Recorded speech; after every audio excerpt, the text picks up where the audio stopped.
trobem a Barrais, un dels punts més emblemàtics de la Serra Calderona, una de les entrades naturals al Camp de Morvedre i també punt de comunicació amb una altra comarca, el Camp del Túria. Per als esportistes és un punt molt conegut i de pas, però per a la gent d'Estivella és alguna cosa més. No sols és una partida centenària, sinó un lloc on ha trobat sempre una de les seues fonts més importants. Per ací, per Barrais, es va crear una fonda per aprofitar l'aigua i també, fa 100 anys, es va crear una ermita. I volem fer un viatge molt especial perquè realment anem a recórrer com han sigut els seus últims anys de vida i volem entrevistar, analitzar i reflexionar al voltant de l'ermita a través d'un arquitecte, de Miguel González. Ell ha sigut el promotor d'esta restauració d'aquest edifici que pertany actualment, juntament amb la fonda, a la Diputació de València. Així que vingueu amb mi.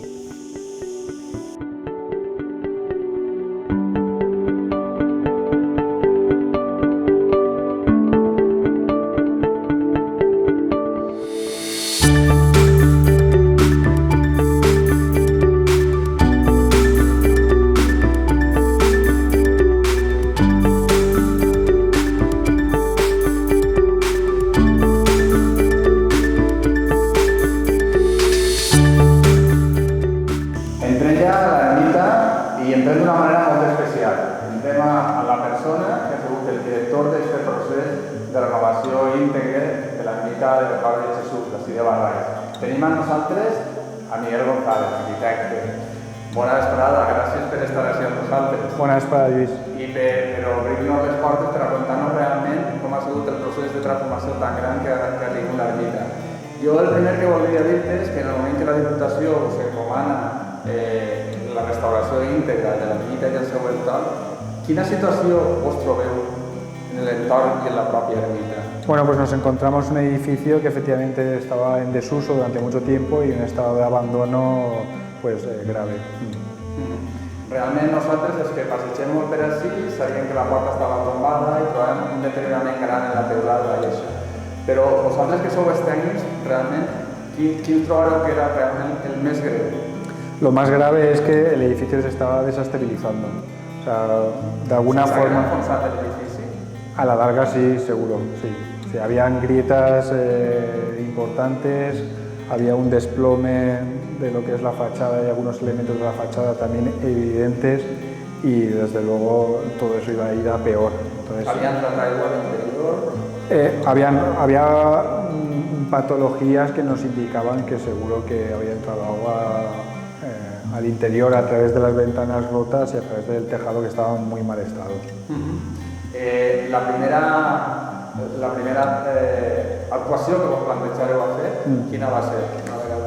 Pues lo primero fue un poco buscar esa estabilización del edificio, abrir la cimentación con mucho cuidado y reforzarla con materiales nuevos, con hormigón, para darle un mejor apoyo al edificio. Perquè realment quina cimentació tenia aquest edifici? Bueno, tenía la cimentación original, como es de suponer, que básicamente es un conglomerado de piedras, de cal, arena, áridos, que se hacía eso una pasta y se endurecía y servía un poco de apoyo como cualquier edificio antiguo, pero claro, ¿Qué profundidad podía tener? es bastante superficial, entonces por la actuación de las lluvias y la erosión del terreno, el problema estaba en que se estaba descalzando, se estaba perdiendo el apoyo de esa cimentación.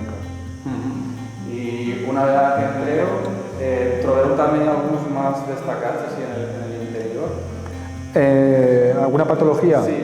Básicamente el tema de las humedades, que estaban en contacto, al estar en contacto con el terreno, pues las humedades eran muy evidentes.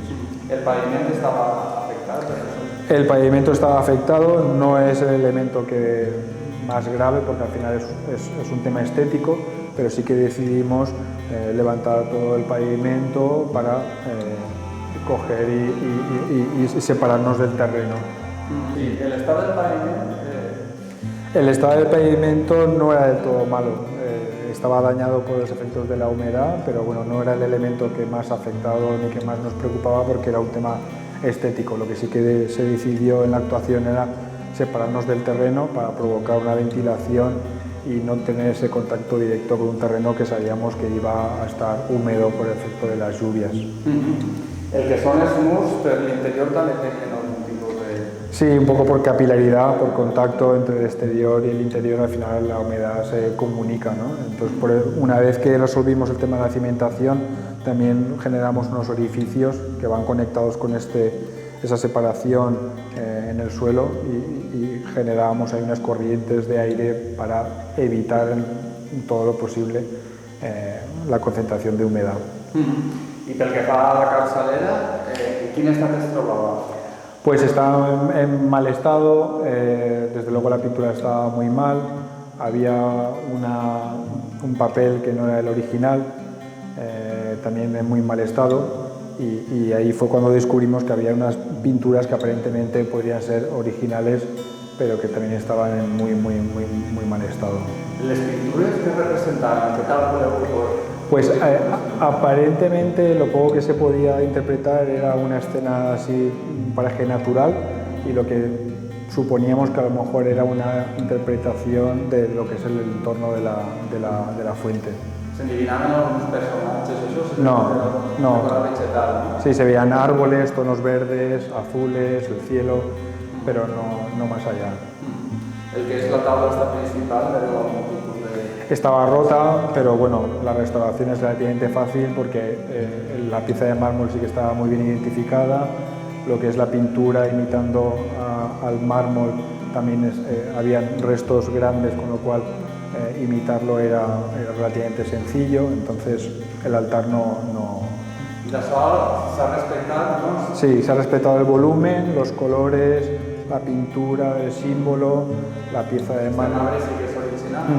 Exacto. ¿Esta también? No, esa no. Esta es también. Exacto, sí. ¿Algún elemento de así que, o de la parte de la sagrada y... No, todo eso estaba, o sea, se ha mantenido el original, no había ningún elemento así para recuperar ni... no. Molt bé. L'element que es queda molt de l'interior és comentar que ho has dit al principi, el tema de la teulada, no? Sí. Que es troba... Com la recuperareu? Quina tècnica se tuvo que eliminar todas las tejas, a partir de ahí se eliminó toda la estructura original del tejado, se construyó una nueva estructura de madera maciza, un nuevo soporte aislante y se aprovecharon prácticamente toda la totalidad de las tejas originales. Molt bé. O sea, que pràcticament la teulada coincidís en la tipologia que tenia. Sí. L'únic que vos trobareu és que, per exemple, no estava ja la campana, no? Exacto. Sí. Ahí no teníamos de posar una altra campana. El sistema de la campana, de com es tocaria o això, quedava algun testimoniatge de com... Sí, recuerdo que había como una especie de argolla donde supongo que dejaría caer el cordel para manejarlo. ¿Pero estaba cap a dins o se tocaria per fora? Estaba por fuera. Estaba por fuera. Molt bé. Passem fora. Fora també una de les actuacions que feu és solucionar el problema de la canalització de les aigües per a evitar les humitats. Sí. ¿Qué feu? Pues aquí lo que nos encontramos es que el agua desde luego corría por donde podía, no había un acceso pavimentado y entonces pues el agua al final estaba erosionando mucho lo que es la tierra. Lo que hicimos fue pavimentar con una mezcla de arenas y coloreadas y cemento para un poco integrarnos en lo que es el entorno y ser lo menos agresivo posible, peldaños con traviesas de madera y lo que hicimos fue en un lateral con las pendientes obligar a que el agua fuese canalizada por ese lateral, como digo. I això sí que és una actuació nova, que no tenia res a veure en el que estava sí. I que potser no sigui molt valorada per la gent, perquè estèticament no diu molt, però realment sí que ha permès que estos anys que porten de restauració que s'ha llamat ningún edifici, ¿no? Claro, es que en estos casos además estos edificios sobre todo sufren del no uso o no mantenimiento. Si además no tiene un buen acceso, no ayuda al uso y al buen mantenimiento. Entonces, eso sí que teníamos claro desde el principio, o en este caso Diputación tenía claro desde el principio, que una de las labores a estudiar y a ejecutar era mejorar el acceso. Parlem d'accessos. Precisament una de les actuacions més nomenades per tota la gent que va ser a Bargais és l'important i destacat accés que té ara l'ermita, que històricament no es coneixia un accés d'aquestes característiques. Vosaltres des del principi teníeu pensat aquest tipus d'accés? Sí, sí. Lo que luego decidimos conforme fuimos viendo el terreno y estudiando diferentes opciones fue el tema de la canalización del agua. Pero lo que son los muros que soportan, que contienen, digamos, las tierras que se ejecutaron con hormigón y revestidos de piedra por guardar la estética, y luego lo que es el peldañado y pavimentado del acceso, eso estaba previsto desde el principio. Molt bé. I ja hem parlat del passat del que hem fet, del present com estem, i ara parlaríem de futur. Realment, quan vosaltres acabareu aquest edifici, per què pensàveu que es podria gastar? Quina utilitat se podria donar des del punt de vista personal vostre, no? Les característiques de l'edifici, realment per què es podria utilitzar? Penseu. Bueno, no sé, o sea... Ja és qüestió dels propietaris, clar, no? Però les característiques que... Desde luego, estando en un paraje natural, se podría utilizar a modo de exposición o visitas de colegios, por ejemplo, y no perder de vista que al final es un edificio religioso, ¿no? Entonces, pues bueno, siempre que se utilice, aunque sea de forma temporal, durante 1, 2, 3 veces al año, es lo que va a hacer que este edificio no caiga en el olvido y en el desuso, que yo creo que en estos casos es lo que más les afecta a estos edificios, ¿no? Després d'acabar el bon treball que fer-ho, us queda alguna cosa en el tinter per dir? Si hi haguera hagut més pressupost, vosaltres... Bueno, a ver, si hubiese habido más presupuesto, a mí me hubiese gustado vestir, por así decirlo, el interior, ¿no? En el exterior también se podría haber hecho alguna actuación extra.